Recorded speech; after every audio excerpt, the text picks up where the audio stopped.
আমরা যখন সোশ্যাল মিডিয়ায় কোনো কিছু পোস্ট করতে যাই তখন ছবিতে টেক্সট লিখতে গেলে ঠিক এইরকম আসে, যেটা দেখতে মোটেও ভালো লাগে না, প্রফেশনাল লাগে না। বাট এখন কিছু টেক্সট বা কিছু ছবি আপনারা দেখেন, এগুলো আপনারা জাস্ট নিজেরাই কিন্তু লিখতে পারবেন। এই ধরনের ফন্ট ইউজ করতে পারবেন, এই ধরনের টেমপ্লেট ইউজ করতে পারবেন, মানে আপনাকে আলাদা করে লিখতে হবে না, জাস্ট আপনি আপনার টেক্সট গুলো বসিয়ে দিলেও হয়ে যাচ্ছে। অসাধারণ না টেমপ্লেট গুলো? সো কিভাবে আপনারা এই টেমপ্লেট গুলো ইউজ করবেন আর কিভাবে আপনারা এই বাংলা স্টাইলিশ ফন্ট গুলো ইউজ করবেন, চলুন আপনাদেরকে সেটাই দেখাই। শুরুতে আপনারা চলে যাবেন গুগল প্লে স্টোরে। প্লে স্টোরে আসার পর সার্চ বারে গিয়ে লিখবেন অনুলিপি, ONULIPI লিখে আপনারা সার্চ করবেন। এবারে অনুলিপি ছবিতে বাংলা লিখন, এইটাকে জাস্ট হচ্ছে আপনি আপনার ফোনে ইনস্টল করে নেবেন। ইনস্টল করার পর আপনি ওপেন করবেন। ওপেন করার পর এখান থেকে আপনারা অ্যালাউ করে দিবেন। দেন আপনার সামনে এরকম একটা ইন্টারফেস চলে আসবে। এখন দেখেন এখানে চুজ ইমেজ সাইজ নামে একটা অপশন আছে। এইখান থেকে সোশ্যাল মিডিয়াতে আসলে যত ধরনের সাইজে ছবিগুলো পোস্ট করা হয় সবগুলা কিন্তু এখানে ডিফল্টে দেওয়া রয়েছে। জাস্ট ক্লিক করলে কিন্তু সেই অনুপাতে সাইজটা সিলেক্ট হয়ে যাবে। ওকে, দেখেন এখান থেকে ইউটিউব থাম্বনেলের জন্য যে সাইজটা আছে সেটা আপনি সিলেক্ট করতে পারবেন। ইউটিউব আর্টস, তারপর হচ্ছে ফেসবুক পোস্ট, ফেসবুক স্টোরি, ঠিক আছে, প্রত্যেকটার জন্য আলাদা করে কিন্তু দেওয়া রয়েছে। দেখেন আরো রয়েছে ইনস্টাগ্রাম সহ অনেক কিছু রয়েছে। এখান থেকে কিন্তু আপনি সরাসরি থাম্বনেলও তৈরি করতে পারবেন। ওকে, আর থাম্বনেল তৈরি করার সময় এইরকম অসাধারণ সুন্দর বাংলা স্টাইলিশ ফন্টগুলো ইউজ করতে পারবেন। ওকে, তারপরে দেখেন এখানে বলছে স্ট্যাটাস এন্ড ক্যাপশন। এখানে দেখেন ডিফল্টে কিন্তু বেশ কিছু স্ট্যাটাস এন্ড ক্যাপশন দেওয়া রয়েছে, ঠিক আছে, কোটেস রয়েছে। তারপরে সবচেয়ে ইন্টারেস্টিং যে বিষয় সেটা হচ্ছে নিউ টেমপ্লেটস নামে একটা অপশন রয়েছে। আমি যদি একটাতে ক্লিক দেই তাহলে আপনি দেখেন এটাকে আনলক করতে বলছে। ওকে, সো আনলক করতে গেলে একটু অ্যাড আসতে পারে, দেখে নিলে এটাকে আপনারা আনলক করে ফেলতে পারবেন। এখন দেখেন এই যে চমৎকার ভাবে এখানে স্টাইলিশ ফন্ট কিন্তু রয়েছে। ওকে, এটাকে আপনি চাইলে আপনার মতো করে এটাকে বড় ছোট করতে পারেন, ঠিক আছে, এটাকে বড় ছোট করতে পারেন। এখান থেকে আপনি এই টেক্সটটাকে চেঞ্জও করতে পারেন। চেঞ্জ করার জন্য এডিট অপশনে ক্লিক দিবেন। দেওয়ার পর এই যে দেখেন এটা দেওয়া আছে, জাস্ট এটাকে আপনি এই যে জায়গায় ঘুম লেখা আছে এখানে আপনি আপনার শব্দগুলো লিখে দিবেন, তাহলে হয়ে যাবে। ওকে, আচ্ছা আমি একটু ব্যাকে আসি। দেখেন এখানে আরো কিন্তু বেশ কিছু টেমপ্লেট রয়েছে। দেখেন এখানে টেমপ্লেট গুলো কিন্তু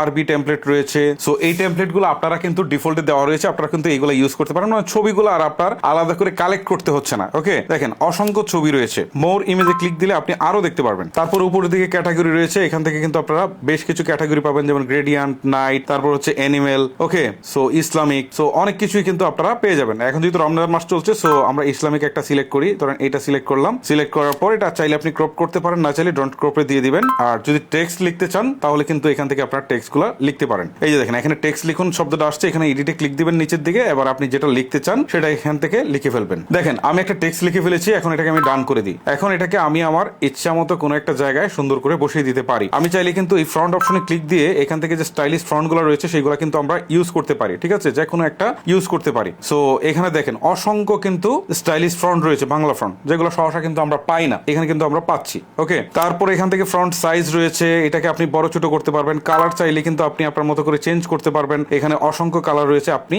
যেটা চান চুজ করতে আপনি সেটা কিন্তু এখান থেকে দিয়ে ফেলতে পারেন। ওকে, তারপর এখান থেকে আউটলাইন দিতে পারবেন। তারপর হচ্ছে এখান থেকে ফরম্যাট করতে পারবেন, এখান থেকে ব্যাকগ্রাউন্ড বসাতে পারবেন, যদি আপনি চান ব্যাকগ্রাউন্ডও বসাতে পারবেন। ওকে, তারপর হচ্ছে এখান থেকে শ্যাডো দিতে পারবেন। তারপর এখান থেকে ব্লার করতে পারবেন, রোটেট করতে পারবেন। অনেক অপশন রয়েছে, আমি আসলে বলে শেষ করতে পারবো না। আর তাছাড়াও যদি আপনি চান যে আপনার নিজের ছবিটাকে এখানে অ্যাড করবেন, তাহলে এটাকে আপনার বিজি রিমুভার দিয়ে হয়তো ব্যাকগ্রাউন্ডটা চেঞ্জ করে এখানে কিন্তু পিএনজি আকারে নিয়ে আসতে পারেন। এটার জন্য দেখেন ডান পাশে প্লাস আইকন রয়েছে, এখানে ক্লিক দিবেন।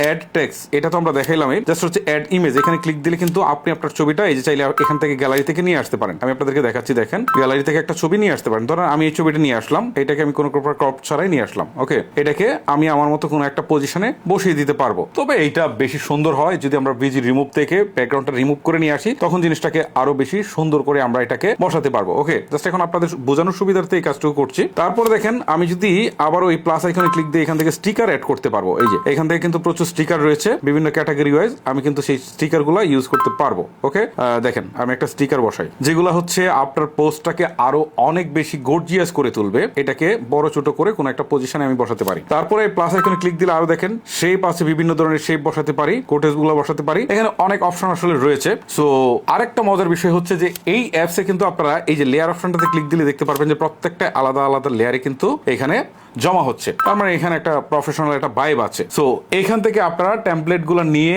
অথবা আপনি আপনার নিজের ছবি দিয়ে এখান থেকে স্টাইলিশ ফন্ট ইউজ করে আপনারা চাইলে কিন্তু এই সুন্দর করে কিন্তু আপনার সোশ্যাল মিডিয়ার জন্য পোস্ট রেডি করতে পারেন এবং করতে পারেন, যেটা দেখে হয়তো আপনার বন্ধু বান্ধব অনেকেই হয়তো ঈর্ষান্বিত হবে যে এত চমৎকার করে কিভাবে আপনি এটা করেছেন। বাট এটা কিন্তু খুবই সিম্পল, ফন্ট গুলো আলাদা করে ইনস্টল করতে হচ্ছে না, জাস্ট এই অ্যাপস এর মধ্যেই ইনস্টল করা থাকছে। সো গাইস, এতক্ষণ কিন্তু বুঝালাম যে কিভাবে আপনারা একটা ছবি তৈরি করবেন। এখন সেভ কিভাবে করবেন সেটা দেখাই। উপরের দিকে দেখেন সেভ আইকন রয়েছে, জাস্ট এখানে ক্লিক দিব, দেওয়ার পর একটা হচ্ছে সেভ টু ইমেজ গ্যালারি, এখানে ক্লিক দিলে আমার গ্যালারিতে সেভ হয়ে যাবে। ঠিক আছে, এখন আরেকটা হচ্ছে যে আমি এটাকে প্রজেক্ট আকারে সেভ করে রাখবো, পরবর্তীতে চাইলে আমি কিছু অংশ এডিট করতে পারি। ঠিক আছে, যেমন এইটা আমি বাদ দিয়ে দিতে পারি, তখন লেয়ার অপশনে গিয়ে এখান থেকে জাস্ট হচ্ছে আমি এটাকে ডিলিট অপশনে ক্লিক দিলে এটা চলে যাবে। ওকে, সো এটা প্রজেক্ট আকারে সেভ করতে চাইলে সেভে দিবেন, সেভ এস প্রজেক্ট ফাইল, এখানে দিয়ে হচ্ছে আপনি একটা প্রজেক্টের নাম দিবেন, আমি ধরেন একটা নাম দিলাম, দেওয়ার পর এটা সেভ করে ফেললাম। ওকে, তো এই হচ্ছে মূলত বিষয়।